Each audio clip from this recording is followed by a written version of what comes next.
Good morning. I'm Bernadette Zeiler, the CEO at the Johannesburg Chamber of Commerce and Industry. We'd like to welcome all participants and our guest speakers today to the webinar. And I'd just like to give you a bit of a background on the Johannesburg Chamber of Commerce and Industry. The chamber movement originated in Marseille in 1599. JCCI is part of the 400-year-old Chamber of Commerce brand. JCCI was established in 1890, and we're part of the International Chamber of Commerce in Paris. So we have access to 14,000 chambers globally. So we make this access to these chambers available to all our members and also the various projects. It forms a very important part of our program. JCCI is part of the Association of South African Chambers, where all the major chambers, the Durban, Cape Town, Johannesburg, Nelson Mandela, the Pietermaritzburg, Midlands, and all the other major chambers, we have about 14 chambers at the moment, part of this association. And jointly, we look at major issues in the domestic market as electricity, water, infrastructure, and then we engage with specialists who will then provide us with a report, and we lobby on behalf of our members with government. The Chamber's international reputation for good governance and its ability to deliver results have made JCCI the partner of choice for SME, local and international projects, such as the program we run with GIZ, for the German government through GIZ. So we run about 5 different programs with GIZ, including the Global Export Accelerator, Agri-Processing, Creative Industries, the Women in Business Desk, and we will be launching the Global Export Accelerator at all the multi-chambers within the next 2 weeks. And also JCCI has also run projects with the City of Johannesburg, Gauteng Province, Flanders, Trias, Belgium. So we have our export model. We have developed this model, we refined it, and we've made it available to SMEs where they can grow their business, make it sustainable, and also access to new markets as well. And JCCI is continuously looking to form strategic partnerships with international organizations, and we're very proud and value our partnership with Trade Forward Southern Africa, where the tools and services they provide to our members and also to the projects, which helps the members and the SMEs to identify suitable markets of entry and also make very strategic decisions before they enter a new market. And I would now like to hand you over to Advocate Rob Moody, the lead Access to Information and Trade Promotion from Trade Forward Southern Africa. Thank you, Rob. Thank you very much, Bernadette. Let me just give me a second to get my slides up and share the screen. There we go. Thanks very much, Bernadette. Welcome, everybody. Let me just give you a quick overview of Trade Forward Southern Africa as a program. And as Bernadette says, you know, it's a collaboration we have between ourselves and Joburg Chamber of Commerce and Industry, largely because exactly what Bernadette was saying, JCCI has got an enormous amount of experience in export promotion. They've been engaging in international trade support for their members for decades now. And what we're trying to do in Trade Forward Southern Africa is to try to stimulate sharing and collaboration across the region of the territory that we cover, which is the Southern African Customs Union countries and Mozambique being Botswana, Eswatini, Lesotho, Mozambique, Namibia, and South Africa. And, you know, as much as anything, we'd like to see if one organization is doing something that is of value for their members, let's see if we can't share that around the region so that people don't have to reinvent the wheel, do things duplicated ways. If one organization is doing something, we want to see if we can't share that amongst other organizations and get them to share that out to their members in the region as well. So that's one of the reasons behind this collaboration between TFSA and Joburg Chamber, because they are also keen to share. If there's knowledge and resources, we share it amongst ourselves in the region. We're one region. What's good for one economy is good for all of us at the end of the day. If we can all grow our economies, it's in everybody's interest. So Trade Forward Southern Africa, as you'll see, is funded by the government of the United Kingdom. Just qualitatively, it's not set up to try to boost trade from the region to the UK. It's to boost job creation and exports from exporters across the whole region, regardless of where their best markets are. If that includes the UK, that is superb. But it's not here as a sort of a selfish initiative to try to secure trade lines for the UK. It's to help grow the economies of the region. Now, we've got 4 key support areas. One is the first one that I'm responsible for is access to essential trade information. We're set up as customs duties have come down over the years with various agreements, and particularly under the economic partnership agreement that is in place with the United Kingdom and the EU, with the Southern African Customs Union countries and Mozambique. Most products, 98% products, have 0% duty going into those markets. So the customs duties are not really a big issue anymore, but it's all the other barriers to export that we're trying to tackle as well. As customs duties have come down, a lot of other barriers, compliance standards and so on, have to be met. And we're trying to make sure that you can get the information very quickly and easily. So we've set up a trade and information hub where we've built in tools and resources to help exporters identify markets, judge their competitiveness, find buyers, and very, very particularly identify the rules, regulations, and standards that have to be complied with for an exporter's product in whatever market they're going to globally. Linked to that, we've done a little bit of a pivot. We've expanded our learning platform into a full-on export trade training learning management system that you can link to through the Trade Forward Southern Africa Trade and Information Hub. That currently has 7 modules in it, and with the International Trade Institute of Southern Africa, it's the foremost training institute in the region for exporters. We've contracted with them. We'll be adding another 21 modules. So there'll be 28 modules for self-guided, self-paced learning around export. And for anybody who's from Mozambique, that also comes along with subtitles in all of the video material in Portuguese. Now, once a company knows what the barriers are that they have to overcome, what the rules, regulations, and standards are that they have to comply with, it's another thing to actually be able to comply. Now, we can't provide support to every single company across the region or every sector across the region to help them get compliant for export, but we have 5, in actual fact 6, including Green Tech in South Africa. But across the region, we have 5 particular value chains that we focused on. It's condiments and high specialty foods, cosmetics and natural ingredients, fruits, nuts and vegetables, aquaculture, and then, as I say, in South Africa, green technology as well.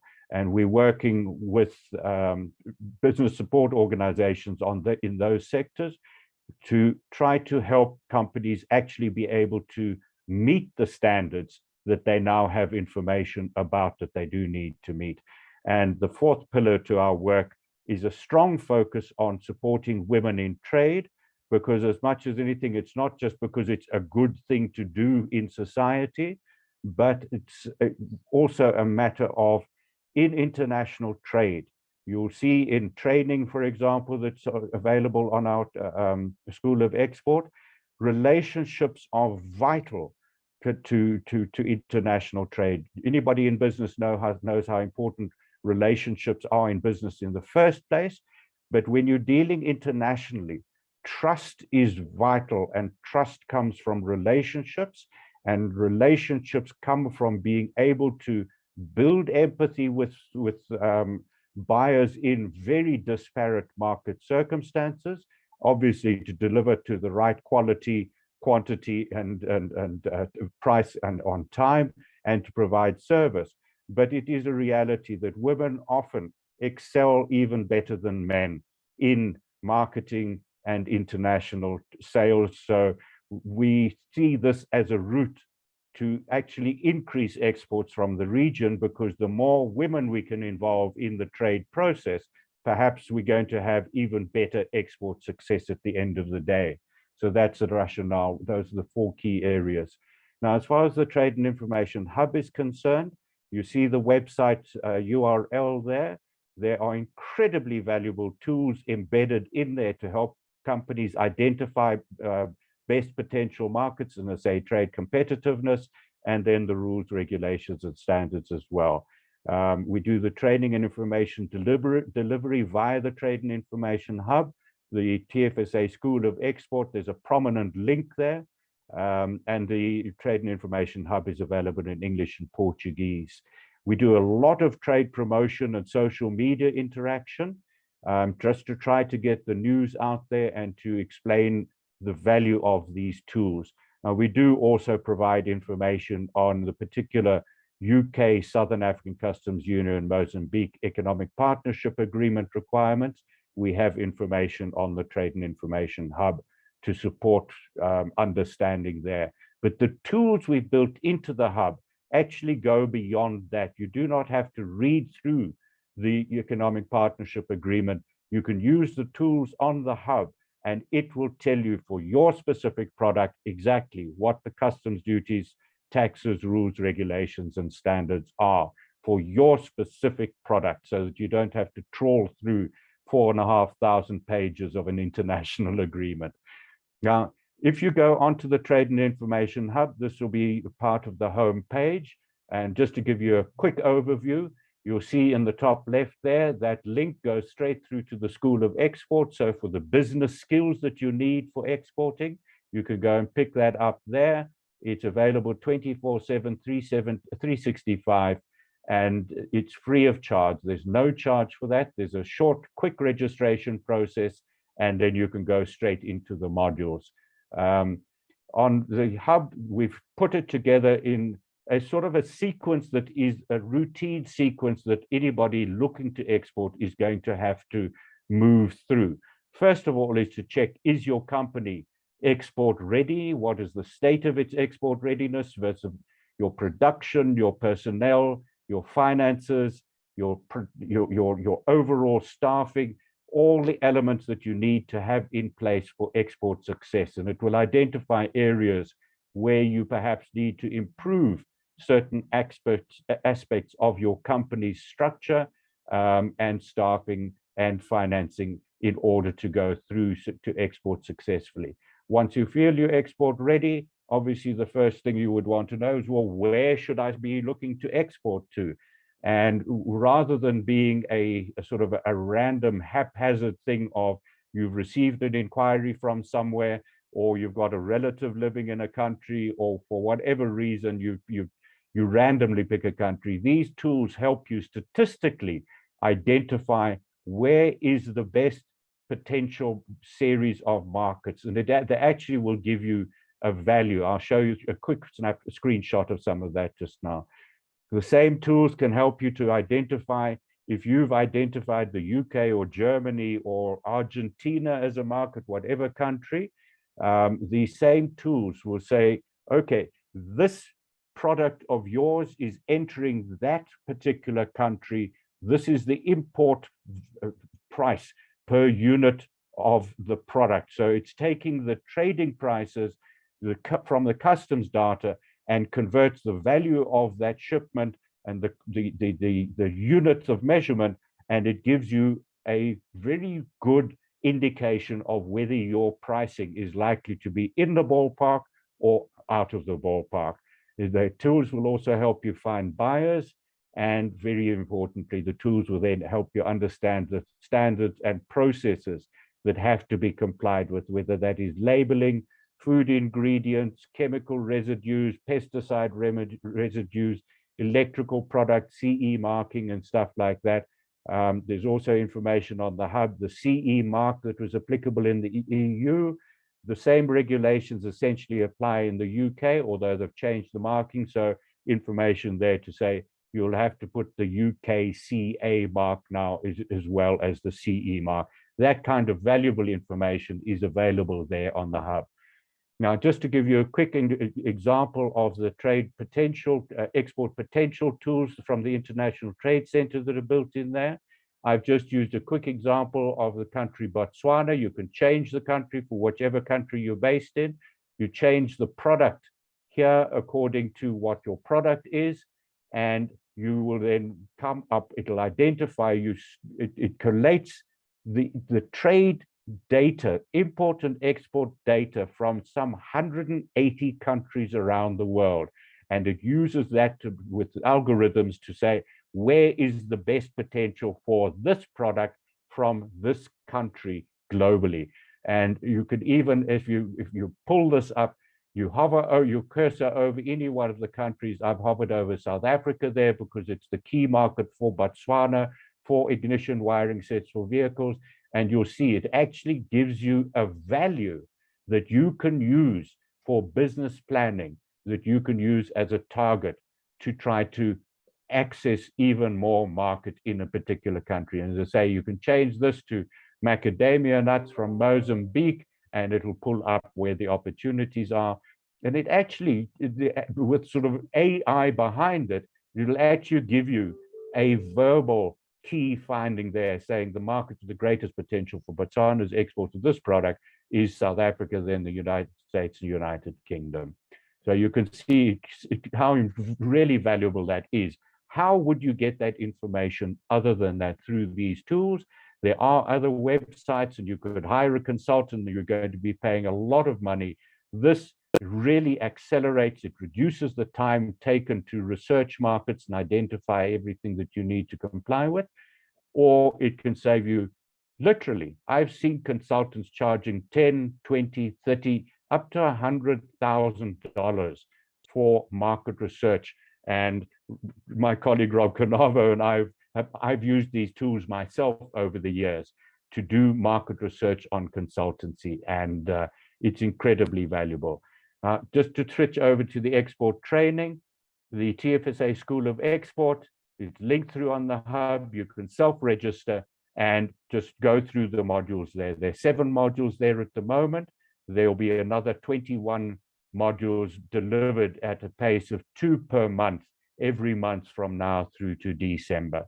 So with that, let me just bring that to a close, and we'll talk about collaboration and sharing across the region. This is where we've got speakers in today to try to share information across the region, not just for a particular country. So Bernadette, thank you very much. I'll hand back to you. Thank you, Rob, for that comprehensive presentation. As we can see, the tools and services available from Trade Forward Southern Africa is very valuable and can assist exporters to make very important decisions on your suitable markets of entry as well. And I encourage all exporters to really utilize these tools because it can really assist you. JCCI has also one of our key focus areas is international trade, where this would boost the economy and also create employment. So at JCCI, we host 2 to 3 international events every month where we will invite the High Commissioner or Ambassador to give an overview of the bilateral trade opportunities in their country. Then we will have a financial institution and a logistics company just talking through the trade cycle. And then we will also have 1 or 2 companies just giving their success stories of their challenges, their opportunities, just to share it with potential exporters as well. And over the many years, JCCI has also formed key partnerships that can assist businesses to make very important decisions in their trading cycle and also minimize any errors. So I'd now like to hand over to, before I hand over to Bureau Veritas. Bureau Veritas is a world leader in laboratory testing, inspection and certification services. Created in 1828, The group has around 80,000 employees located in more than 1,600 offices and laboratories around the world.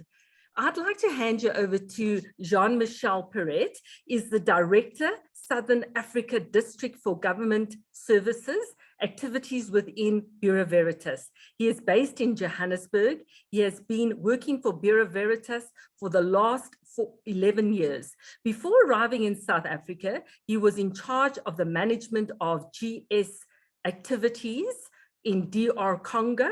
He has 22 years of general management experience in multicultural African environment gained across various countries in the transport and logistics industry, general cargo and industrial projects, international trade, testing, inspection, and certification industry, including business to business and business to government skills. Thank you, Jean-Michel. And I know all the experience and the expertise you will be sharing with everybody attending today will really add value to their business. Thank you, Jean-Michel. Thank you, Bernadette. Really appreciate the opportunity to present the topic of today and to support the trade community, the exporters in the region, in the journey in Africa, but could be obviously beyond the continent. So very briefly, Bureau Veritas and Bernadette has already introduced the topic, I would say, but I think it resonates, our mission resonates to what Robert was saying previously in terms of trust, because our mission is to shape a world of trust. And to do so, we reduce the risk for our clients, we improve their performance, and we help them also to innovate in order to meet the challenges in sectors of quality, health, safety, environmental protection, and social responsibility. A leader, as mentioned by Bernadette, in the TIC industry, testing, inspection, and certification market. Using the services of Bureau Veritas will support, help you in many ways for, like, that's the topic of the day, accessing markets, because you will be compliant to the standards, the requirements of those markets, improve your safety performance, manage your costs,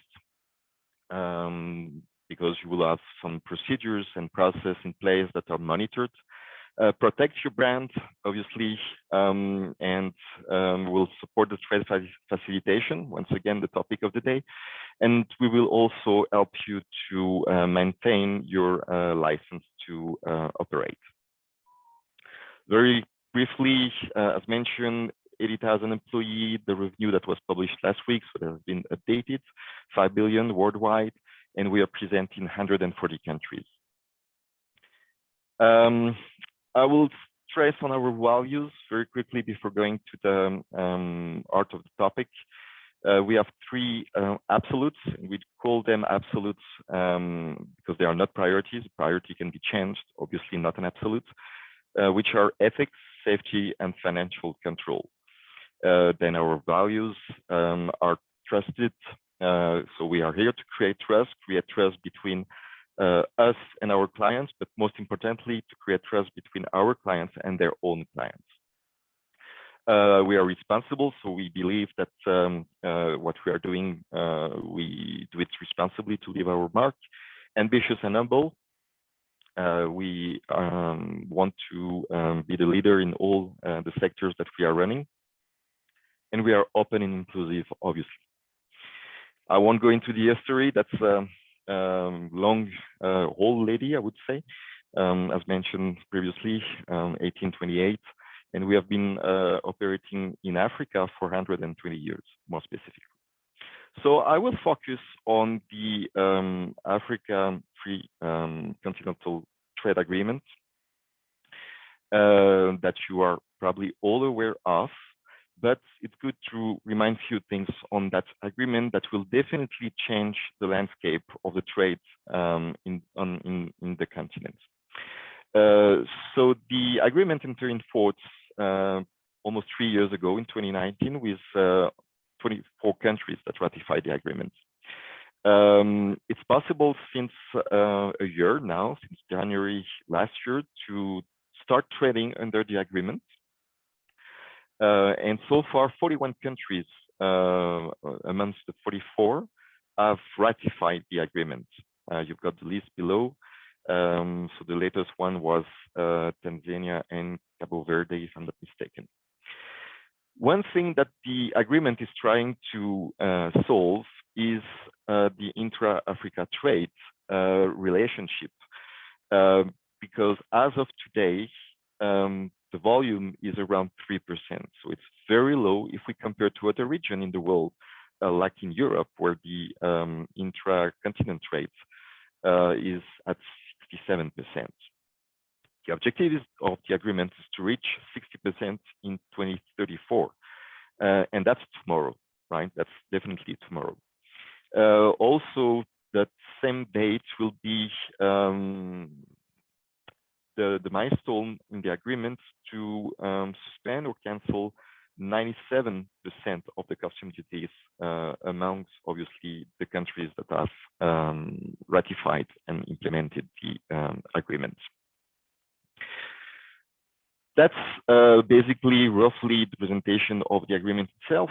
Probably most of the communication done on the agreement is on that last point, on customs. And people are aware that trading now under the agreement will benefit them by paying less or no duties.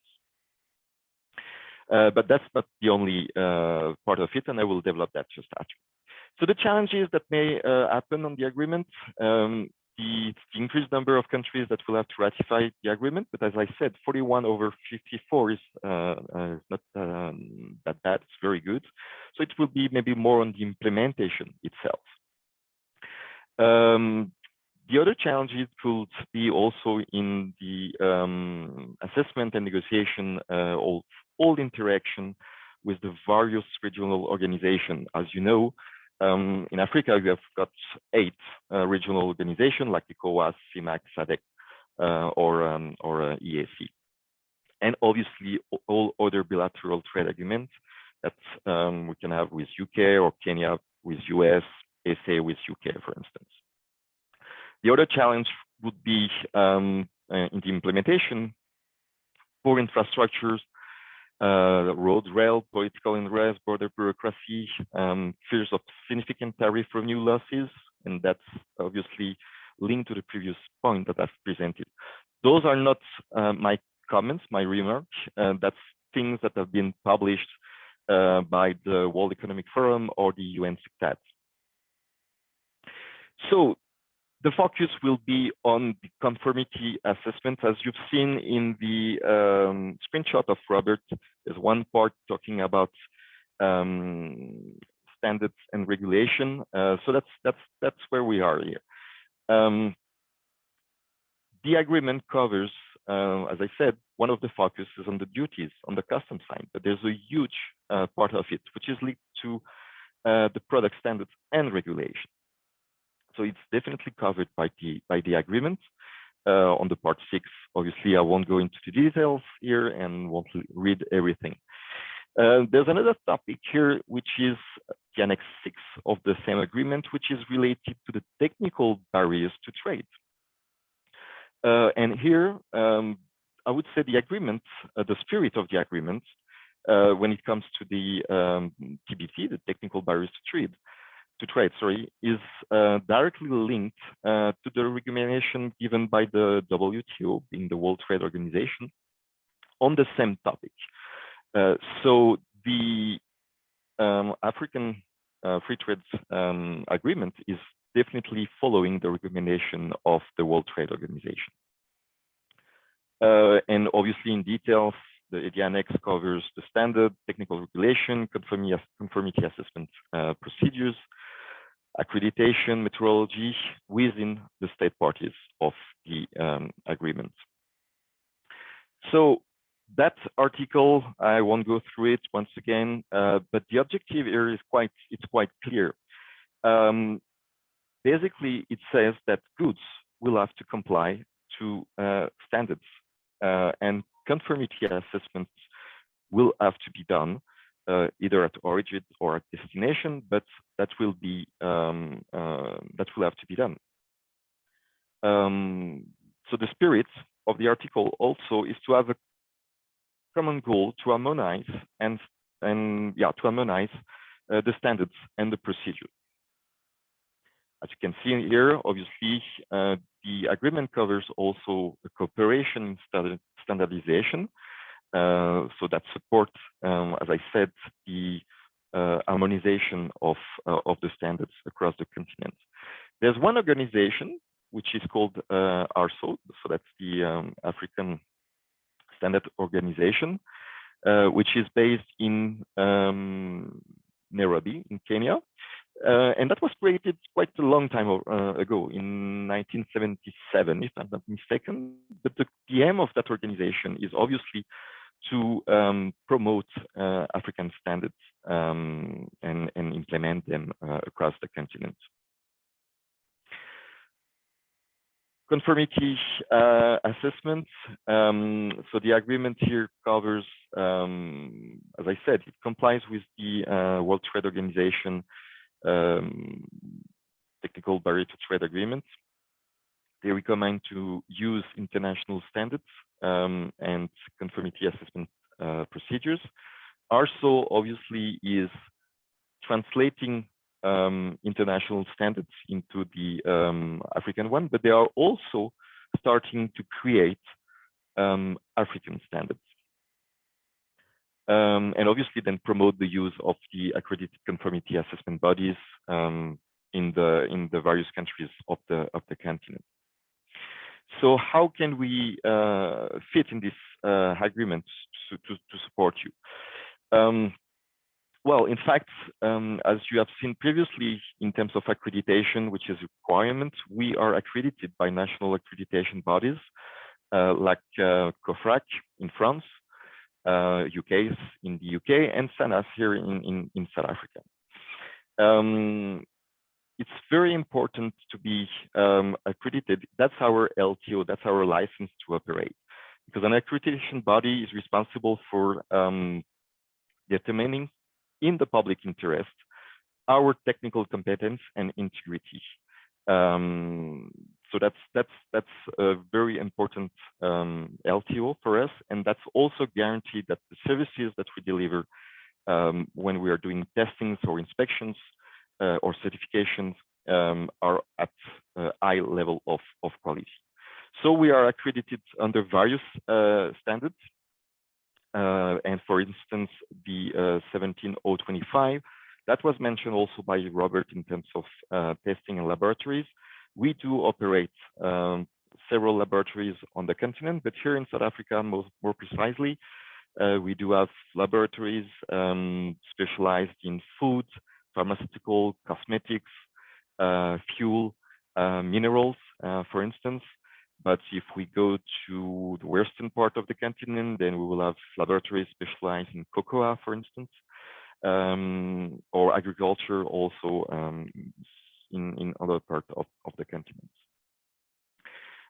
As you know, and that's the whole thing, if you focus on Africa to start with, a lot of countries have put in place what they called VOC programs, so verification of conformity programs, or also called CBCA, meaning consignment-based conformity assessment programs.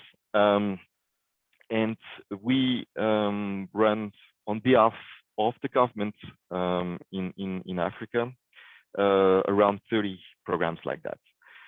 And those programs are definitely in line with the recommendation of the World Trade Organization, but therefore they are also in line with the recommendation of the African Free Trade agreements.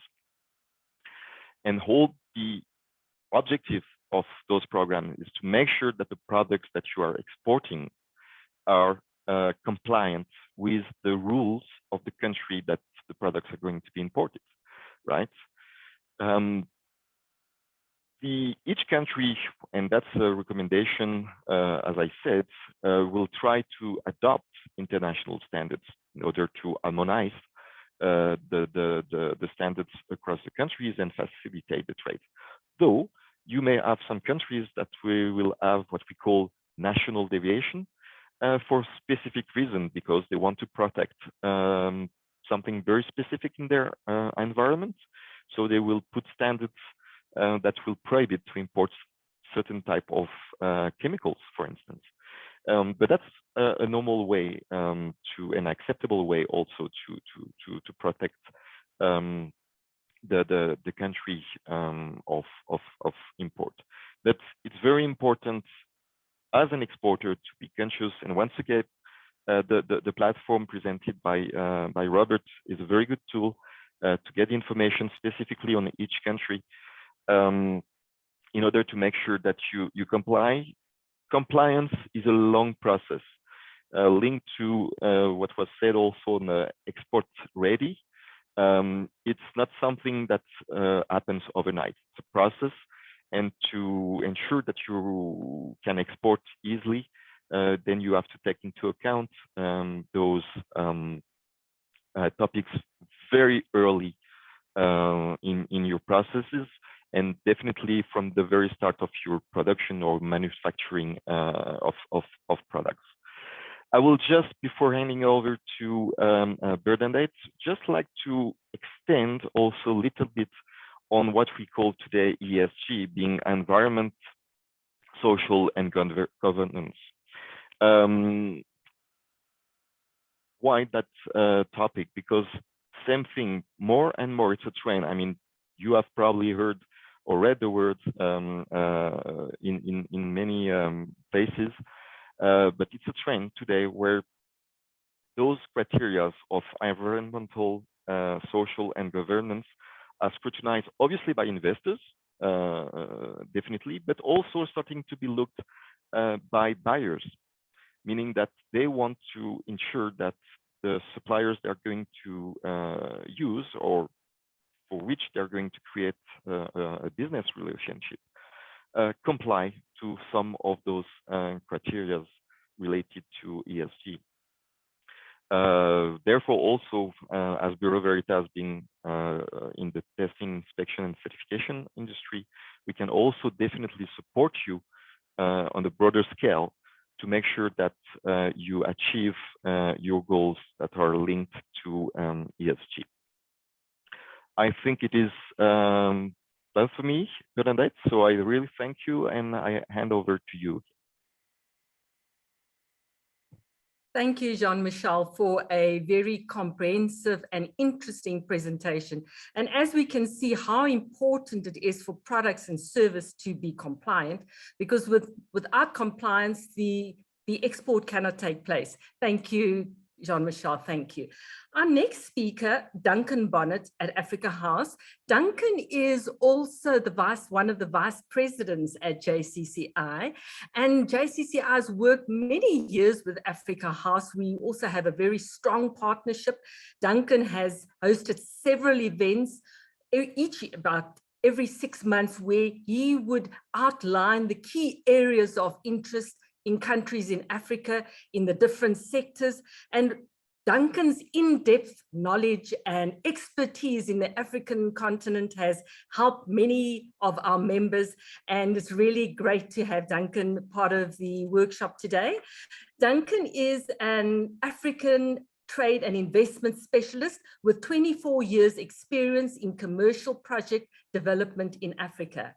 During his time at White House and Associates, now Africa House, Duncan has advised corporate, development finance, and government clients on the opportunities available in sub-Saharan Africa and in specific countries in the region, the modalities of doing business in the region, the changing nature of Africa, and how companies and countries can best access these opportunities.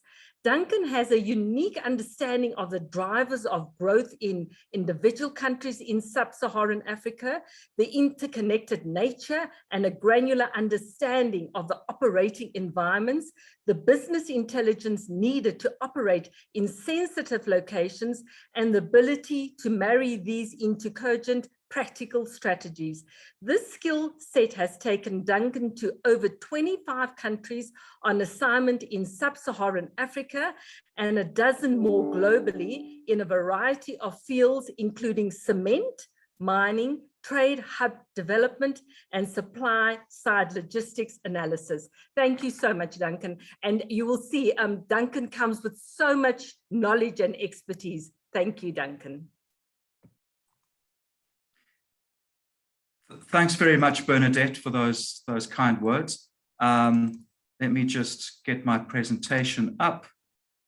Right, I hope everyone can see that. Yeah, I have limited time. This is a presentation we usually do over an entire morning, so I'm going to run through it quite quickly.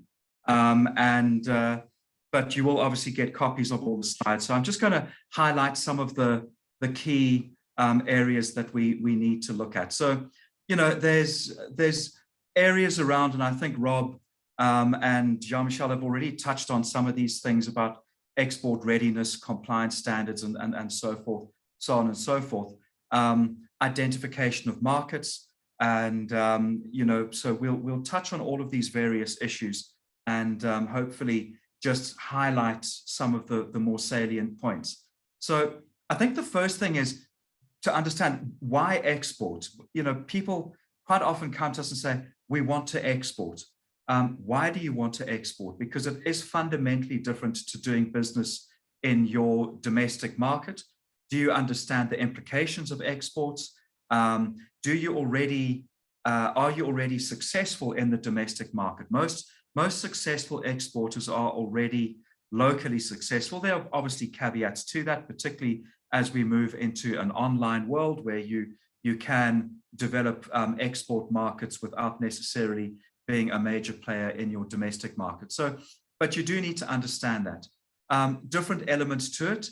Is your product suitable in terms of the demand, the size of the market? Rob touched on some of the tools available to look at market sizing.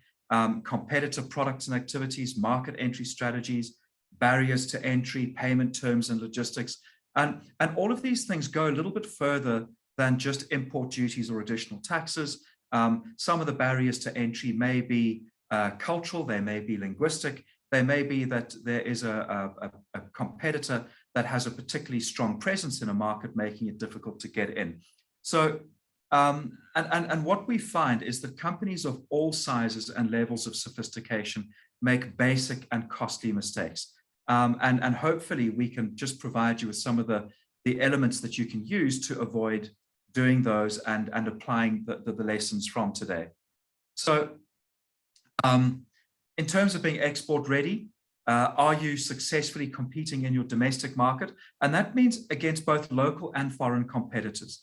If you are successful in the domestic market, it usually implies that you have a good chance of being successful in a foreign market.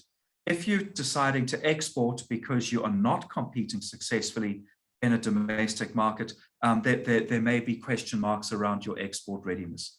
The ability to scale production. We have a lot of companies that come to us and say, we want to export to Africa.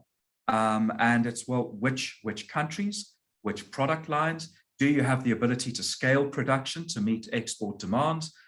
We had a client many years ago that asked us to help them to export to the United States. It's not an area that we cover, but we did say to them, look, you know, the US is a very big market, 50 different states, 50 different sets of legislation. Why don't you just concentrate on one particular state and then you can expand from there? Well, the first export order they got in a relatively small state in the US was more than their annual production. And they just looked at it and said, okay, we really didn't understand what the implications of this were. If you're targeting large importers and distributors, So for those of you who are outside of South Africa, we do a lot of work for regional governments, and the regional producers always say, we want to supply ShopRite.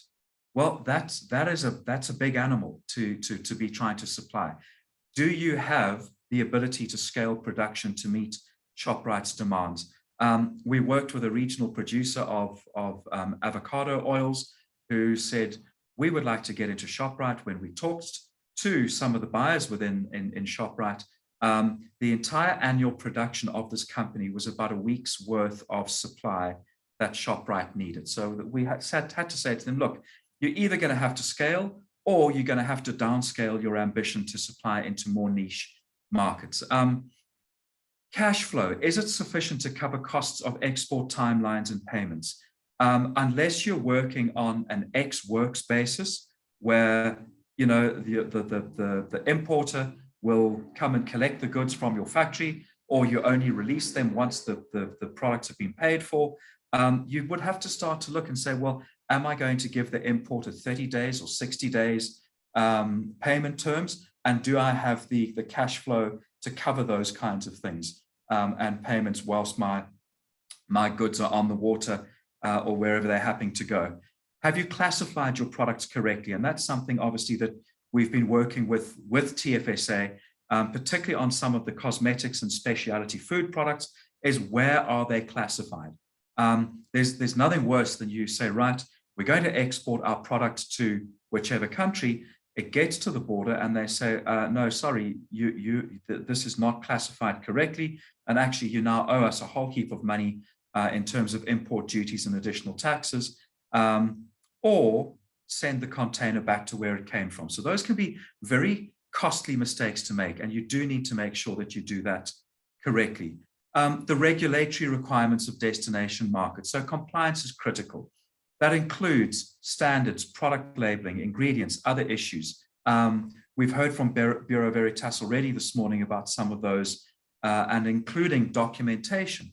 What is the product and what's in the product on the export documentation?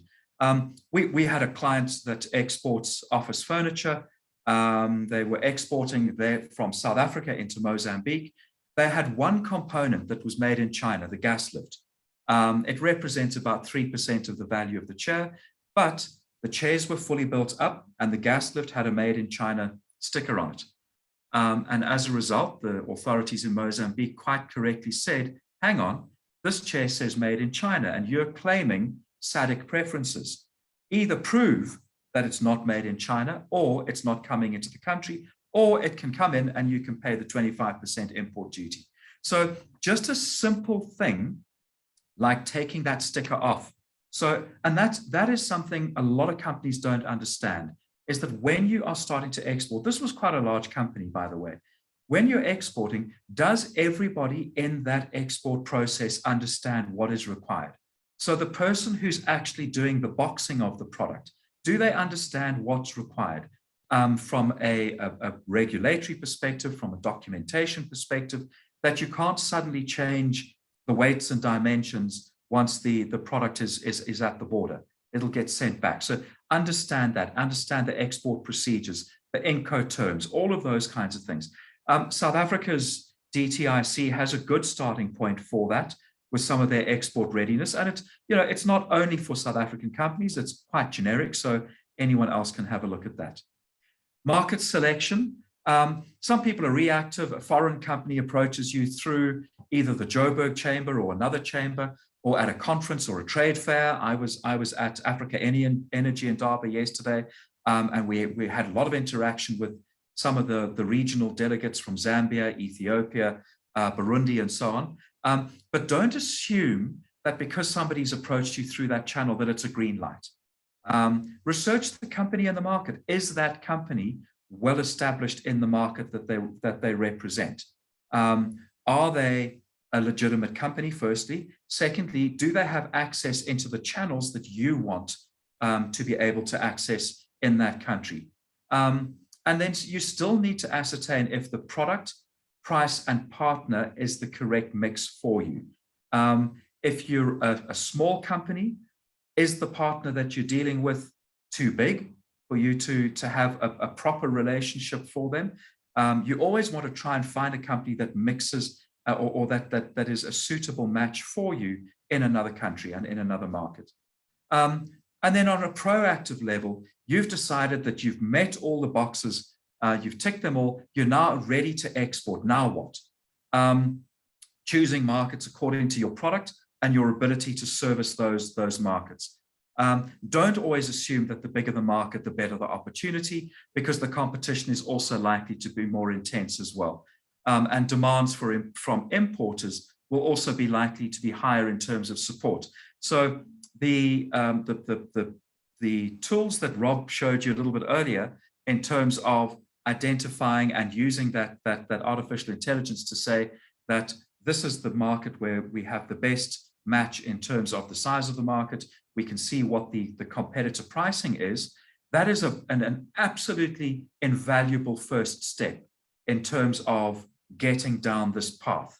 But you will also see that, as I've mentioned, the importers, the more competitive the market, the more support they will demand from you. And if you're not in a position to provide that support, and that support can be in terms of branding, it can be in terms of promotions, it can be in terms of whether or not you offer 60 days terms, 90 days terms, but you will find the more competitive the market, the higher the demands are from the importer to be able to successfully penetrate that. So statistical databases, they may be product specific like Comtrade, ITC Trademap, the TFSA ones that have now been released, or it could be industry specific. So comparing the size and growth of sectors such as wholesale and retail trade, construction, ICT, telecoms, depending on what it is that you actually do in that market. And then you might want to go through to specific industry databases for that, African Development Bank, World Bank, etc., different databases for that. Always try and use databases that are comparable across countries, rather than just going to country-specific ones, because different statistical agencies have different methodologies of doing that. A nice example of this is we did some work for an alcoholic beverages manufacturer who was looking and said, Nigeria, 200 million people, wow, great market. And we said, well, just hang on a minute, because 45% of the people in that market are Muslim. And as a result, they probably, the vast majority of them are not your target market. Then under 18s, 51% of the population is under 18 and therefore should not be drinking alcohol, whether they abide by that or not, I don't know. Over 65s, we find that particularly in Africa, many of the older generation do not consume alcohol at all. And then 47% were living in poverty. So once we got back and we said the theoretical size of the market for alcoholic beverages in Nigeria is somewhere between 27 and 30 million people. It's definitely not the 200 million that you're looking at. So just understand that those socioeconomic things. Is your product aimed at high-end consumers, whether that's in Africa or in Europe or the Far East or the US? Is it mass market? Is it an urban or a rural product? And segment the market accordingly. There's a lot of good information out on the internet that can provide you with that, and including things like social media, going onto chat groups in different countries to see what consumers are talking about, what they're demanding. Whether it's local newspapers, statistical agencies, it could be paid for consumer market research. We do tend to find that some of the, particularly some of the more generic off-the-shelf consumer market research, particularly if you're looking at African markets, is not particularly useful because they use methodologies that are developed in Europe or the States for those. But so each of those sources has pros and cons, and they need to be understood in context. Trade promotion sites such as US country commercial guides, and something like that is useful because they go into how US products might be more expensive, but US companies have a very good reputation for aftermarket support. So we've done a lot of work in this region. I was in Zimbabwe a couple of years ago, and we were talking to some of the people in the agricultural sector. The Zimbabwean government did a sort of a country-to-country deal with a tractor supplier in Eastern Europe. This country supplied them with 500 tractors, but with no spare parts and with nobody in Zimbabwe who was qualified to work on those tractors. So once the first set of tractors started to break down, they simply cannibalized the rest to get parts for them. So what they thought were cheap tractors turned out to be pretty expensive because they weren't using all 500, they were using about 100 of them, but they'd paid for 500. So it goes further than just that market sizing. It goes into all these different elements that you need to be aware of. But even these are not infallible, and you need to check markets and regulations on a daily basis. Remember that the internet ultimately is just another form of publishing. As soon as something is published on the internet, if it's not kept up to date, it just becomes a historical record. So be aware of that. There are some superb sources of information, and you need to try and look at them. In terms of picking markets, if we look at something like global exports of pharmaceuticals and toiletries into sub-Saharan Africa, these stats exclude South Africa. And we've looked at this over the decade from 2009 to 2019 because it was pre-COVID, so we had a better sense of what was happening in the markets. But you can see there that you've got some very different markets and market sizes. About 10.9 billion for the whole region, so very nice growth, up from 5.6 billion. But so despite the difficult conditions in some markets, it's still very good news, and there is that market out there. And what we are starting to see is that more developed markets are seeing more upmarket clinics, hospitals, pharmacies, as well as formal supermarkets. So do the countries fit your product and ability? Does the ranking meet your expectation? Is Nigeria going to be your first port of call? For a new exporter, it does come with a lot of challenges. And those challenges are mainly bureaucratic, but it also comes with challenges simply like market access.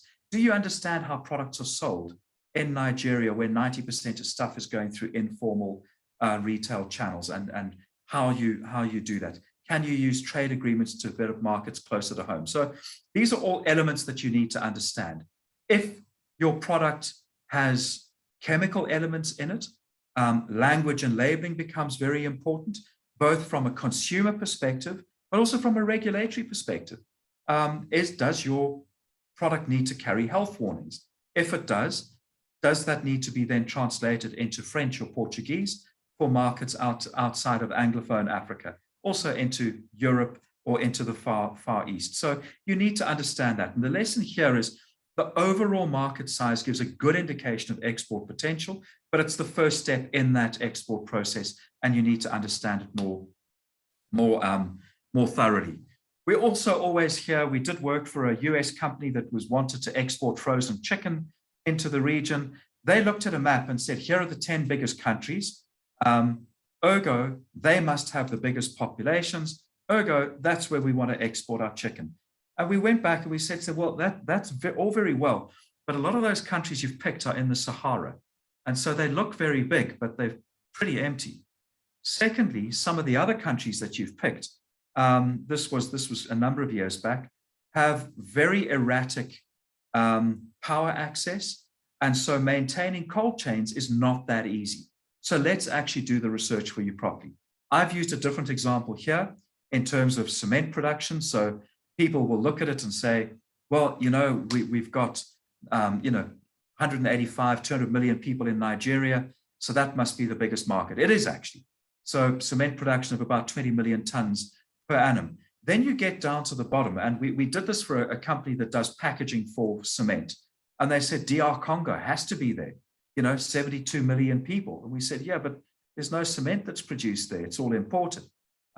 So it might be that you look at that and say, a big population equals a good opportunity. It depends entirely on the product. So you need to understand those kinds of things as well in terms of what you see in that. Look at South Africa and Ethiopia. We produce about 12 million tons of cement, and we have about half the population of Ethiopia, which produces about half the cement that we do. So there are these elements within that. Religion, I've already talked about. Certain food or fashion products to countries with large Muslim populations, or things like pork and products like that you need to understand those market mixes, the level of the development, the complexity, the drivers, and their structure before you start looking to export. Digital industries, I'm not going to spend too much time of this, but whether it's for digital industries or how you access consumers, if you look at the internet penetration of populations in Africa, somewhere like Kenya, 90% of people have access to the internet or are internet users, whereas in somewhere like Tanzania, right next door, 38%. So you look at that. People often say to us, well, East Africa, it's all the same. It's like saying that South Africa and Eswatini are exactly the same. We're not. We're very different. Different levels of development, different levels of connectivity. So understand that from that perspective if you are in those industries. I'm not going to go through this because it's not really part of what we look at, but here you can see the what people are using, African use of media by main media, largely Facebook, and then things like YouTube, Pinterest, Twitter, Instagram. Obviously, from a business perspective, a lot of people in Africa are on LinkedIn. LinkedIn is a very good global source of finding partners and potential businesses across the region. Social media is a very powerful tool, both for understanding dynamics within countries, but also to be aware of what the attitude is towards some of us here. And I've used the example of the xenophobic attacks when I was in both Mozambique and Nigeria, and the fact that messages are not always accurately portrayed. So digging deeper into your product basket, if we look at sort of your high value products, I've taken a basket of sort of leather goods, jewelry, watches, and etc. And you start to see how different countries have different per capita spending on different elements. Sudan, very big market for jewelry, but it's almost all from the UAE.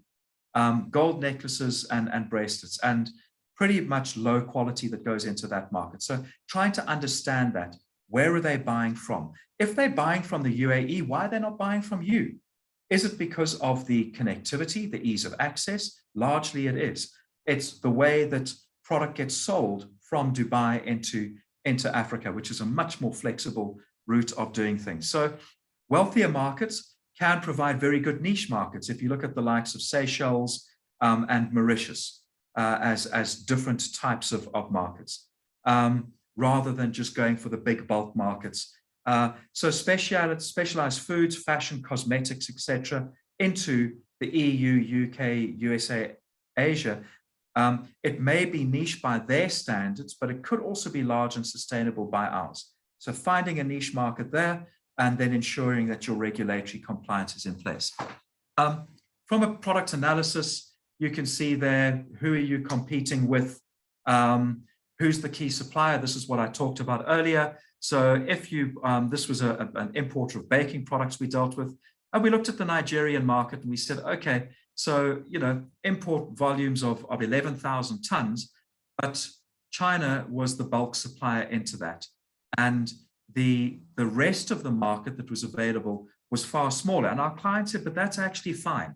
We're happy to try and just tap into that smaller side of the market because we can't compete with Chinese market. So 780 tons, if we can get a foothold in that, yes.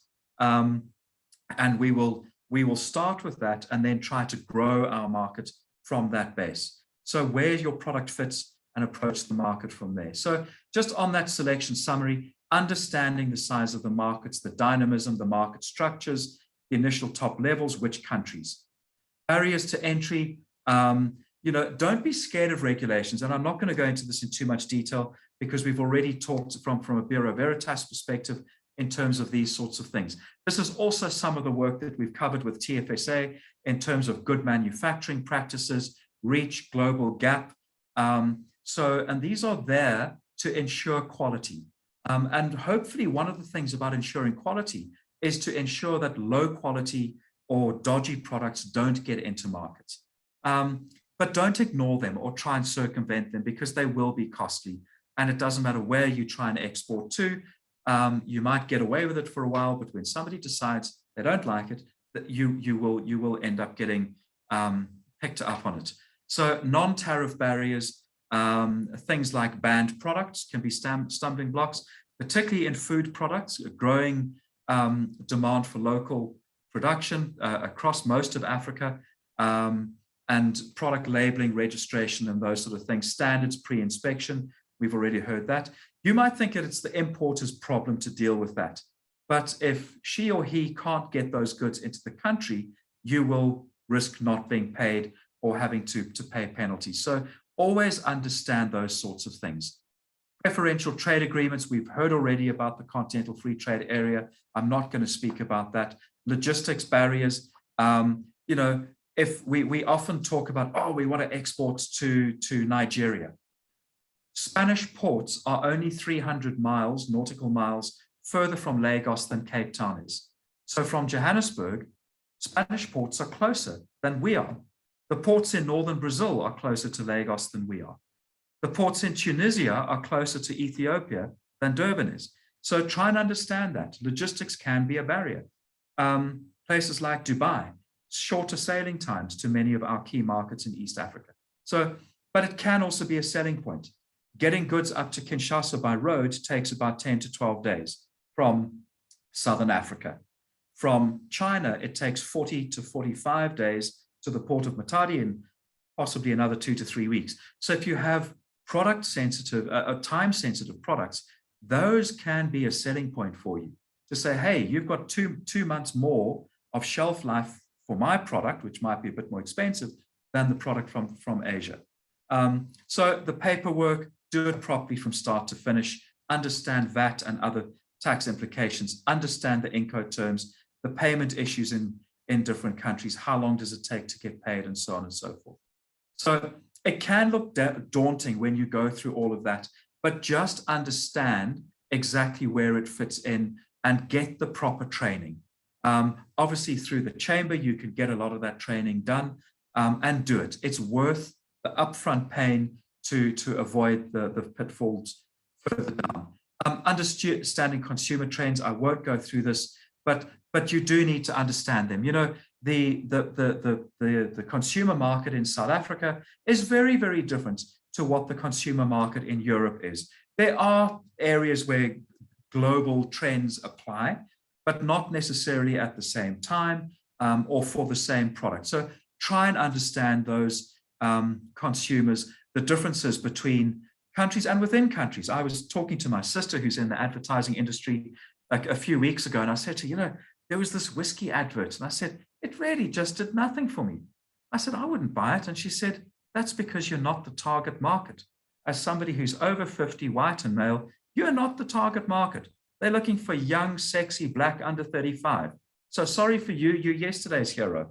And I took it a bit personally, but you know, once you understand that that's where it is, that's what it is. So understand all of those things: language, heritage, religion, culture, levels of affluence, blah, blah, blah, differences between countries and within countries from a regional perspective. And, you know, if I look at from companies in Mozambique, looking at the South African market, you've got hundreds. I know you get irritated with South African tourists over December, but we have now got a lot of Mozambican style restaurants here. You can buy Mozambican beer in our bottle stores. People have developed an affinity for Mozambican cultural, socio-cultural food products in South Africa. Use that to your advantage.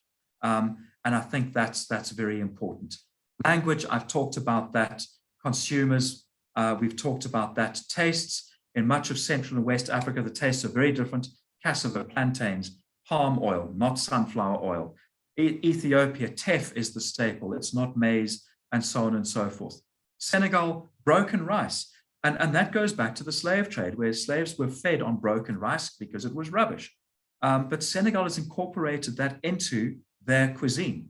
So a client of ours in Asia, we said to them, what do you do with the broken rice? They said, well, it's waste. We sent it off to pig farms. We said, there's a market for you in Senegal. And they did very well out of that.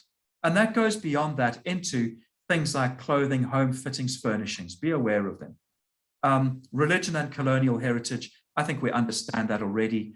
We've talked about Muslim populations and so on. People who say, I can't export to Cote d'Ivoire because it's French. That's not true. It might have French as a national language, but it doesn't mean that you can't export there. We've done this for clients of ours in things like the steel industry, where yes, the companies in Cote d'Ivoire were French, but they were buying their product from Russia, Ukraine, Mexico, Brazil, China, France, and a couple of other countries. They weren't buying anything, very little out of France itself, Germany as well. So the globalization is starting to happen.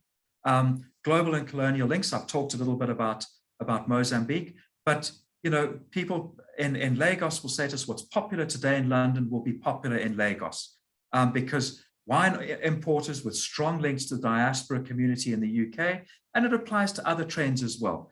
So wine importers in Lagos keep a very close eye on what is being drunk in London, because they want to do that into the Nigerian market. Here you can see a pyramid. So in Luanda, this is at oil peak. There were a tiny number of families that were incredibly rich, and the bulk of Luanda's citizens were very, very poor. The middle class was growing in Kinshasa. It's all about price. People don't have money for luxury. So understand that consumer pyramid. I'm not going to go through these. You can have a look at them yourselves, just to see how urban environments and consumer environments are starting to change. All of these issues around the urban landscape and where your goods or services start to fit into them. Comparison in the wine markets between Cameroon and Ghana. So you can see sort of relatively near neighbors, but how the structure of their imports is significantly different. And that is because of a heritage issue, but also because of pricing and taste within the market. Consumers outside of Africa that we've looked at, growing markets for health foods, natural products and ingredients, including cosmetics. And there's a very good opportunity for African suppliers, but you must meet the regulatory requirements to make inroads. There's not yet a significant fashion presence from Africa outside of the diaspora, but for high-end products with classical designs, we're starting to see a growing market. But again, can you meet the volumes that retailers in these large markets want? Margins are likely to be small. Payment terms could be an issue. Maybe more niche offerings, maybe online sales and so on and so forth. But it can be done. For all products, sustainability is key. So we're starting to see this, and in some of those regulatory issues that I mentioned earlier, it's from sustainable use of resources like water, soil, sustainable livelihoods for harvesters of natural ingredients and so on and so forth. And to become part of that, smart companies will probably incorporate this into their business anyway. So consumer markets across the region have as many similarities with South Africa and Southern Africa as they have differences. Understand those, and spend time making sure that you know what you're doing before you get there. Route to market, I don't have too much time left, but let's just go through this. What is it that you want to achieve? Do you want to go through an agent or a distributor? Do you want to go direct to a large retailer or direct to large end consumers? It might be hotel chains, it might be duty-free outlets. Do you want to do it through online sales and marketing? And then identifying the correct partner within that. That includes the ability of that partner to reach those correct market segments. So, this is all pretty logical, but we see a lot of times people just don't actually tick these boxes. They say, oh, I met somebody in whichever country, they're going to be my agent, even though that agent maybe has agencies for everything from big pens to Rolls-Royce, and they don't push your product. They just sit and wait reactively for people to come and buy from them. So are they committed to your product? every market has its own structure and idiosyncrasies. And the FMCG industrial project markets will be completely different in most respects. FMCG, most retailers these days are trying to cut out the middlemen on the products that sell quickly and have the high margins. For the more difficult or costly, they'll buy through distributors and let them carry the costs. Distributors targeting formal, informal. How many products? Are they box shifters? Are they brand builders? Do they operate just locally in one particular city, nationally, or do they have a regional footprint across East Africa, West Africa, or the European Union, or what kind of brand support do they expect? This is just a kind of a basic route to market that you would look at and see how you get into different markets across the region. Finding a partner. Many countries have a yellow pages online. It could be a good start. We find that they're usually not a very good start. So that desk-based. An email will almost never succeed on its own. You've got to follow up and follow up and follow up. There's got to be commitment from your side. WhatsApp is becoming a very popular tool for communication, as well as LinkedIn, and then your networks, so grow them. Avoid generic e-commerce platforms as a starting point. They're not reliable. You might get orders off them, you might not get paid. As one of the Standard Bank's ex-head of trade said to me once, he said, the easiest export order to negotiate is the one where the importer has no intention of paying. So if it just sounds a bit too easy, it probably is going to end up being problematic. So avoid these sort of generic platforms and so on. Obviously, channels such as chambers of commerce, events, binational chambers, embassies abroad, foreign embassies either in South Africa or in Mozambique or other countries, Botswana, Namibia, importer requests and similar. The Joburg Chamber has the Business Opportunity Bulletin. Trade Forward Southern Africa, another great platform where we're starting to link companies together. And then your domestic, regional, global trade fairs that can be used for this kind of thing. And I think that it's very important to understand that those are the starting point for it. Vetting the partner. Don't always assume or go with the first company that says yes. They must be the right partner, and you go through that where you vet them. How to succeed, follow up, support. When you're exporting, you often are not just exporting a product, you're exporting an entire service.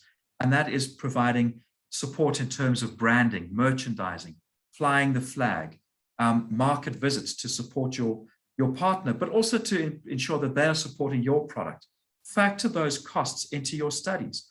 You can't appoint to somebody and then say, oh, but hang on, it's going to cost me 50,000 Rand to visit that, and we haven't really factored it into our costs. So I think these are all the things that you need to make checklists of at a very sort of top level, ensuring that you're ready, doing your research properly on the markets to pursue, the correct channels, the correct partners, price structures, volumes. Create a checklist of issues that are specific to those, and make sure that you stick to them, not just for the first export, but for every export. People become complacent and they say, I know this market well. And then they get unstuck at the border because they haven't done their homework properly. Each export is not the same. That if you've done it once, that it's going to be the same, it's not. And then if you're unsure, consult an expert in the field or your service providers. Make sure that they explain everything properly to you so that you're able to make each export as seamless and as profitable as possible. And I think that really is the thing, is that before you embark on an export drive, do your homework properly. Make sure you understand the markets, the distribution channels, the partners, the regulatory environments, and that you keep up to date with them. Regulations change on a regular basis. And so once you start doing that, you will find that exports become a much easier part of your business. But also make sure that you apply the correct resources to it, that you actually are not just going to adopt a scattergun approach and say, I want to export. Actually devote resources within your company to proper export drives and development, and then you'll find that you are able to do it a lot more successfully. I hope I didn't go too badly over time, Bernadette. Thank you so much, Duncan, for that comprehensive and very interesting presentation. As we can see, Duncan's in-depth knowledge and on-the-ground experience is so valuable. Thank you so much, Duncan. And also, Africa House is very active in several projects and in different sectors in Africa. So if you're looking at accessing some of these projects, you know, please liaise with Duncan as well. And also, I'd just like to just make a note, if you have any questions, kindly post it in the chat box, and we have allocated some time where we will address it a little later. Thanks. Now, our next speaker from ENSafrica, also a very strategic partner with JCCI. And, you know, it's so important as part of the export cycle is your legal framework to be in place. Do you have a design, a product, a service that can be duplicated? And if it is duplicated in a foreign country, what recourse do you have? So our next speaker, Gerard de Tooy, is a senior associate in ENSafrica's intellectual property department, specializing in trademark prosecution.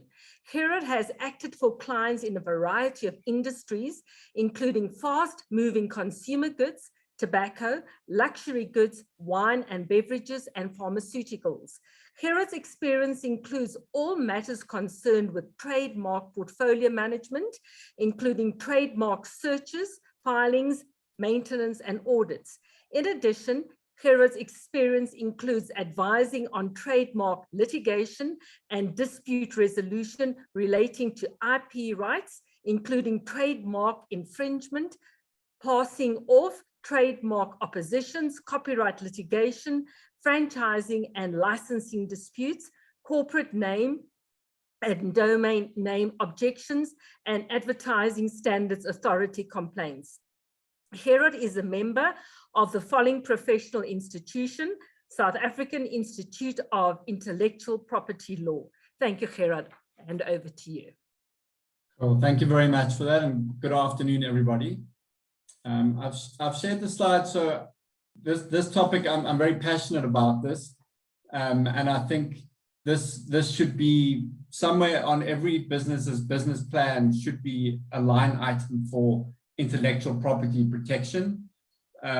Sometimes even large firms forget about doing this or don't do it properly, so it really just is a critical component of any business.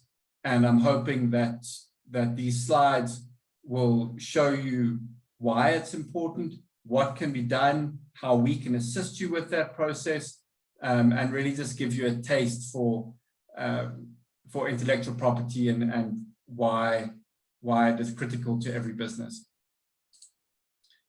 So as I said, we'll just cover, we'll go fairly quickly, but the slides are available, and we are available for questions either by email or phone calls or whatever.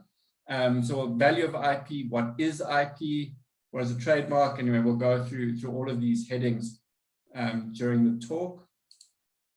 Just as a first slide, why is IP important? It's important because it's valuable. And how valuable? Extremely valuable. These stats are maybe a little bit outdated now, but this is the value of intellectual property in companies. So, you know, we're talking here trillions of dollars, that the value of your intellectual property often far exceeds the value of your physical, tangible assets. So this, you know, this should be a clear indication of why we're talking about this and why it is so important for every business to properly secure their intellectual property. Some examples of what is IP. So intellectual creations for which a monopoly is assigned. So I know in the world of business, the word monopoly sometimes causes some concern, but really intellectual property rights are government granted monopolies that give you the exclusive rights to use specific things that you have created. Typically for the creators, you know, that would be the people that own that IP. just on this point of, you cannot protect a mere idea. There needs to be something more. You know, we sometimes have clients that come to us and say, well, I've got this idea for this product. Can we protect it? Typically not. You need to have an embodiment of that idea or something more. It could be just an idea on if we're talking about things like patents maybe, but that would be a very specific type of idea. So just keep that in mind. The broad spectrum of intellectual property rights includes trademarks, copyright, patents, and registered designs. These are available in most countries, I think, that one would deal with. In Africa to a greater and lesser extent, but these are the fundamental areas that one would be considering. Just as an example here, so Apple there, that is the trademark. You've got the Apple device, which is a trademark. Then in the actual shape of the product, there could be designs, there could be trademarks, there could potentially be patents. So as much as there are 4 different categories of intellectual property right, they can overlap as well with each other. What is a trademark? So in its purest form, trademark is your badge of origin that serves to distinguish your products from competitors or other people selling similar products in the market. So just the example here, sorry, it's a little bit South African centric, but you know, you put the South African flag, people know, you know, immediately it's from South Africa or linked to South Africa. So that's really what your trademark is seeking to do, is to distinguish your particular products from someone else's products. What can be registered as a trademark? So I'll go across this quite quickly, a very broad range of things. So and it starts from your most basic, just names and logos, and can go all the way through numbers and devices and shapes and various different options. So there are a lot of options here for things that can be protected and by trademark law.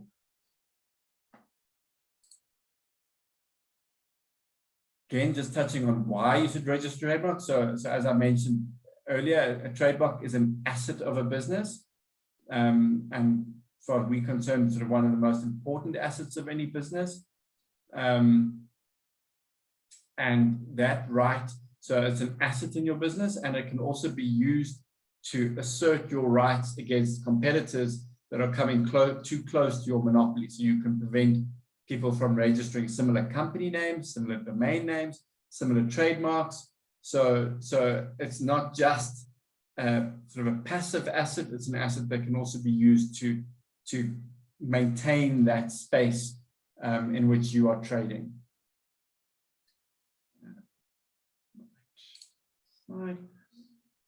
How to choose a trademark? So I suspect that maybe many people on this call already have existing products and services in the market, but I'll just go across to sort of what makes a good trademark. As I said earlier, it should be something that distinguishes your products and services from those of others. So we don't have really a clear definition of what distinguish means, but we do know what is not a good trademark. So those would be things that are not distinctive, and that goes to things that are descriptive. So descriptive, required for use in trade, or generic. So you cannot have a descriptive or generic word as a trademark for that specific product. It needs to be something distinctive to qualify for trademark protection. Just some examples of strong trademarks. So the strongest trademarks are trademarks that are, coined words and phrases that have no particular meaning in any languages. So there's some examples here. Then you get things like arbitrary trademarks. So those could be common words that are used in for unrelated goods. So the classic example there is always Apple for computers. You cannot get a registration of Apple for the sale of apples or apple juice, because there it's purely descriptive. But in relation to computers, the word apple has no particular meaning. Then you get the category of sort of suggestive trademarks that kind of allude to attributes of the particular product or service, and those can also be good trademarks. So I'm going through these things quite quickly because I know we are a little bit pressed for time. So just in terms of potentially exporting your products out of South Africa or into South Africa, or migrating out of a country, your sort of home-based country, it's critical to make sure that your trademark is available in that specific country, and even in your home country, you need to be making sure that your primary trademarks are protected, and that any new trademarks that you want to start using, that you've checked that they aren't infringing anyone else's rights. Sorry.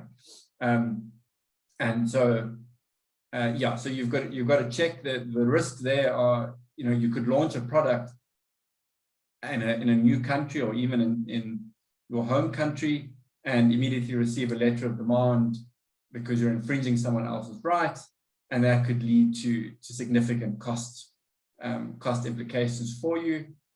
Even worse, you could sell products to someone outside of your home country. The deal is done, you've shipped the stuff, it gets to the border, and they get blocked there because someone else has got that trademark, or even your trademark, in the export country. And that obviously is something that should be avoided at all costs. Trademark searches, so that is a critical step in this process, is to do trademark clearance searches. It's a service that we offer, and there are several firms globally that offer these types of services. When these searches are done, they are looking for identical trademarks, and also for trademarks that could be confusingly similar to your trademark or your proposed trademark. And just very briefly, trademarks are compared for phonetic similarity. So do they sound the same? Visual similarity, do they look the same? Or conceptual similarity, do they potentially mean the same thing, even though they may be in different languages? And those three sort of work together to form a view as to whether a trademark is confusingly similar or not. Then just briefly some examples of, just because there's a similar trademark or even an identical trademark does not necessarily mean that you cannot use that trademark. The similarity needs to go to the trademarks themselves and to the goods and services. So it is possible for the same trademark to coexist for different goods without there being confusion. And then the example we've got here is Cobra for taps and floor polish and cars and beer and golf clubs, and it's all the same trademark, but they manage to coexist without consumers being confused by those same trademarks on different products. Just very briefly on the trademark registration process. So there is an international classification of trademarks, which has 45 classes of goods and services. First 34 are for goods and the remainder are for services. And that classifies really any goods and services you can think of are classified into that system. And this provides a broad range, sort of uniformity, that that if you have your trademark in a particular class, then it serves to define your monopoly as well, in terms of, this is your trademark for these specific goods and services in a specific territory. It's possible to file in most territories quite broadly, so what we call the class heading, which would potentially include goods and services that are not necessarily your primary goods and services, but it's sort of a broad category of goods and services, or you can then specify sort of specific things in your trademark.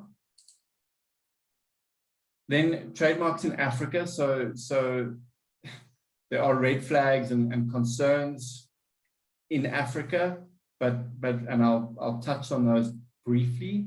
But broadly, in terms of there are regional filing systems that are available. So the first one is ARPI, and that covers a large range of mostly, I've got some maps coming up shortly, but it's sort of a large block of West African countries that can be where you can secure trademark registration across that entire region through one central filing, which obviously is much cheaper than trying to register trademarks in each individual country. In fact, those countries no longer have national registries. It's all consolidated under ARPI.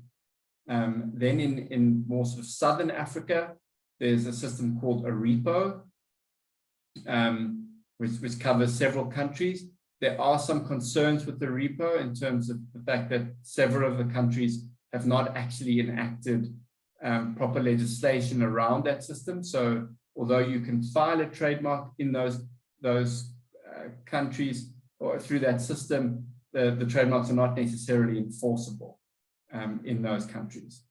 Then there's the Madrid system. So this is not available to South Africans or South African companies at all, because we are not a signatory to that system. But there are several African countries that are signatories, and their citizens or companies from those countries would be able to access that system. So just in terms of, so these are sort of Madrid countries in Africa. And then these are your ARIPO and your ARPI countries. So as I said, our ARPI is sort of the West Africa, and then ARIPO is mostly Southern Africa, and then sort of one up there, which one is that? Liberia, I think, which is also part of ARIPO. So this just gives you an idea where you can potentially file trademarks through these regional systems. I've largely touched on this, so you can go back to this, but yeah, there are some limitations and countries that are better to file national applications in rather than using the regional systems because of the aforementioned problems with ratification of proper local legislation to make those trademarks enforceable. Again, we've sort of touched on this a few times previously, but the kind of broad risks here are, so that the big one in Africa is this first to file. So we are seeing a dramatic increase in that, where mainly, you know, what we would be exposed to is South African brands that are basically stolen and then filed in other African countries. And several of the countries in Africa are first to file countries. And in those countries, if you are the first person that has lodged the documents at the registry, you have very strong rights in those countries. There are some countries that have got first to use, like South Africa, so you can rely on your prior usage of a trademark to potentially attack that filing. But large sections of Africa are first to file. So when you are starting to consider exporting products and you are talking to distributors or agents or setting up offices in different countries, you need to be making sure that you have secured your intellectual property rights so that those guys don't go behind your back and file those rights in their own name and then try and hold you ransom or use it as a negotiating tool or whatever. So that's just a very important thing to keep in mind. Just here, these are the first to file countries. It includes the whole of that ARPI that we mentioned previously as all first to file. So, you know, it's a big area of Africa. And even, I mean, another thing to keep in mind is even if you are just selling products in one country, it's important to maybe understand what your customer is doing with that product. So there was earlier mention of something of like ShopRite. So we know that if you sell products to ShopRite in South Africa, they could be pushing those products up into Africa, potentially without you knowing. And it's important for you to kind of be aware of that, to make sure that you've secured your rights in those countries so that you don't run into problems, even, I want to say sort of innocently, you didn't know that ShopRite was selling your products in, say, Namibia, but they are, and you could run into problems or by not protecting your rights in those countries. So it's just an awareness of what your customers could be doing with your products. Just some general facts about trademarks. So trademarks are traditionally territorial. So you obtain protection in the jurisdiction where you have sought protection. As we can see, some of the territories can be quite large, so like a RP or an repo can cover multiple specific countries. But that's the sort of starting point, is that territoriality. Duration of trademarks, generally 10 years, and then they can be renewed for subsequent periods. Some countries have got slight variations on that, but your broad position is sort of 10 years of protection. In terms of marking, so this is the use of the TM symbol or the R symbol. Certainly in South Africa, it's an offense to use the R symbol if your trademark is not actually formally registered at the registry. Again, there are some exceptions for imported goods, but generally that's the sort of starting position. The TM symbol is more fluid. That really is just an indication that you are claiming rights in a particular trademark, and it doesn't necessarily have to be registered or even in the process of being registered. So that's that. Then I just want to just touch on this. I've got about 2 minutes, I think, left here. So just in terms of your intellectual property infrastructure in your business, you need to be thinking about all of these things. How are consultants, employees, licensors, suppliers, partners, customers, group companies, how are they all interacting with your intellectual property? Have you outsourced things to consultants? Do you own that IP? These are all questions that businesses need to be asking to make sure that everything does in fact belong to them. Do your employee contracts make it clear that any IP that they develop while they're working for you belongs to you? Are there proper licenses in place if you are getting someone to manufacture for you? I mean, these are all just touch points that really, in terms of compliance and good business practice, need to be kept in mind when doing business with any third parties. And I suppose every business should be engaging with third parties, because otherwise they wouldn't be in business for very long. So this really, just in a very small nutshell, is a taster of intellectual property. The take home is, intellectual property is critically important, and you need to be considering whether your IP is protected, is it being looked after, what's happening with that critical aspect of your business. There's just some more examples here of sort of things that one needs to be looking at in terms of engagements. And yeah, that's me on intellectual property. Now I'll hand back to Bernadette. Thank you, Gerard, for such an informative and interesting presentation, and how important it is for companies to have your IP protected. Just also like to encourage any participants that's looking for assistance with your IP, consult with Gerard at ENSafrica.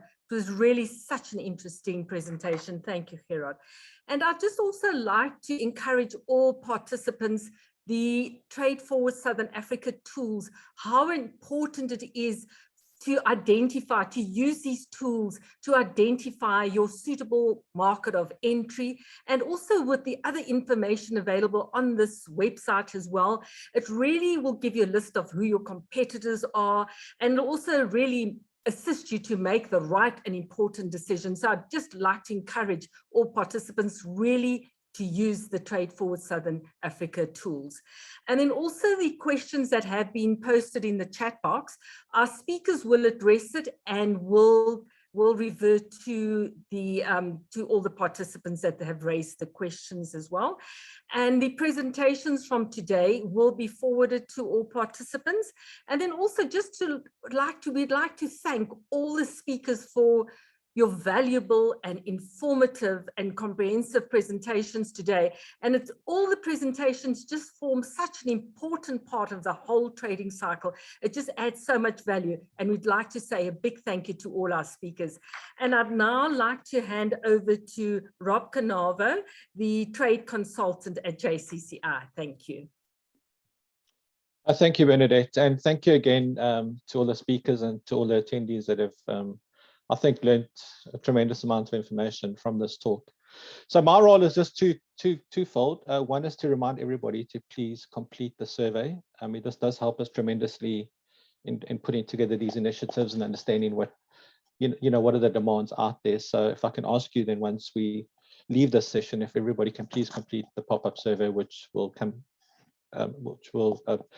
basically pop up as you end off. But just as a wrap, just a couple of pointers from each speaker. I mean, all three sessions were completely brilliant. And it's just funny how they all sort of interrelated with one another. So it was a great job, Bernadette and Busi and Rob, and getting all the speakers together. Thank you once again. So I think just from my side, from Jean-Michel from Bureau Veritas, I mean, the service is incredible, and it's basically not only crucial, but vital to any business out there, especially looking at doing international business. I know as JCCI, we are engaging a group of women exporters at the moment. And, just on preliminary research with the UK market, a lot of the food products, basically, one of the main compliance issues is that they are registered and authenticated by competent authorities in South Africa, of which obviously the Bureau Veritas service is one. So it's obviously a vital service to South African companies. I think one of the key points that did come out for me from the Bureau Veritas service, which something wasn't completely, I wouldn't say aware of, but something that's really prominent nowadays, is the ESG, and how you support and manage the ESG roadmap and monitor the progress of sustainability strategies for companies, which I think is crucial going forward. And we can see that it's definitely a huge factor. From Duncan's talk, Duncan, amazing again, just like Jean-Michel and Gerard. I think what was so interesting for me was putting things into context, when companies come to you and are looking to export to all markets, it doesn't work. That shotgun approach doesn't work. I mean, Los Angeles has got a bigger economy than the Netherlands. The Washington Metro has got a bigger economy than Sweden. Chicago's got a bigger economy than Switzerland. So when you put it into context like that, when you're targeting a market, you need to think about the dynamics, and I think you clearly outlined that. What was interesting for me, though, however, was that how the digital world is really changing the international sort of export marketplace, you can say. In the same context that cell phones kind of leapfrog landlines in Africa and globally, I think what the online market is doing is also offering companies in that same context the opportunity to basically be found and discovered by an international market. So in that sense, there's definitely an upside, but of course you've got to get all your regulations in place and make sure that you comply, and there's hundreds of ands in terms of labeling and so on. So it's not so simple, but on the same side, that is definitely an upside. From Gerard on the IP side, also extremely interesting. And, I think they say that copying is the sincerest form of flattery. But if you as a business have built a brand, and the last thing you want to do is get copied, I mean, when all your hard work and all your efforts and all your sleepless hours and money has gone into this business. So protecting it is definitely crucial. Again, something that you need to do. And again, nobody's immune. So that's just something to take in mind. And it doesn't only happen in Africa or in South America. I mean, it happens globally. So just two silly examples that I've got. I mean, the music of the Lion King, those producers are still battling out in terms of getting royalties. And Nando's, that we're all familiar with, who's enjoyed tremendous success in the UK. They've got over 300 stores across the UK. They're currently in court over a trademark issue. There's a restaurant chain called Fernando's, which has basically used exactly the same rooster and exactly the same chili with the different variants of mild, hot, and spicy. And they're claiming ignorance. So that court case is ongoing. So protecting your trademark can affect a small business, but we can see even affect a huge multinational, and even happen in developed markets like the UK. So extremely vital. So absolutely hugely interesting topics, fantastic sessions. I mean, I think the key point I'd like to make or to share with everybody here is that whatever you've taken from here, it's important to share it with somebody else that you know that's in business, that's looking at exporting or considering exporting. I mean, there's some valuable information, and even if you've just taken a snippet or two of valuable information, please share that along. I mean, that's the whole purpose of what we are trying to do through the program, and that's the key, and that's the only way we're going to help each other grow as a region, as a and so on. So on that note, from my side and on behalf of JCCI and TFSA, thank you very much, and please do join us next week for the round 6 of the Trade Power Days. Thank you very much. Thanks very much. Cheers, everyone. Thanks, Rob. Bye-bye.